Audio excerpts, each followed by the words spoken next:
are the pros Yeah. and cons of being based in Europe? And I'm really just thinking more about the realities of it.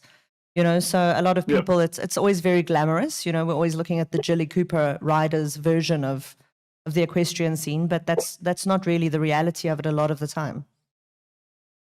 Well, I mean, the glamorous side, of course, is what you see on the TV and the championships, the big crowds, the VIPs, the beautiful horses, the brilliant riding. That's amazing, and that's, of course, why you ride, to get that buzz and that feeling. But that's such a small minority. Most people will never, ever achieve that or even get close to it.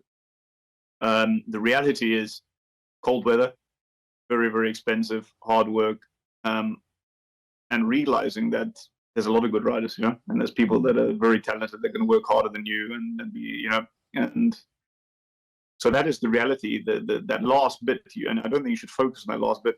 And I'm speaking to a mental coach at the moment and chatting about it, and we tend to focus on the winning and the gold medals and that little pinnacle, but you're going to be frustrated your whole life, and you got to sort of look at the focus. So the reality is young horses riding for very little money, staying in bad accommodation. But at the same time, it's a process, and you're building up. And hopefully, if you have a good job or a good boss, those young horses are going to get older. And one day, if you ride well and you produce them, you're going to have that chance to shine. So it's a process. And if you look at it just dreaming about the top sport, you're going to be unhappy, and it's never going to happen. So you've got to look at it as a lifestyle and really accept what it is. Unless you have a huge amount of money when you really kind of fast track everything. And you just go and have the best training, and you buy the best horses, and you can pay yourself in the best shows. Of course, that's one way of doing it, and the sport is going a lot more like that. So it's pretty close to Formula One now. So there is that track. But if you don't have the finance to do it, it is still a way, but it's very difficult.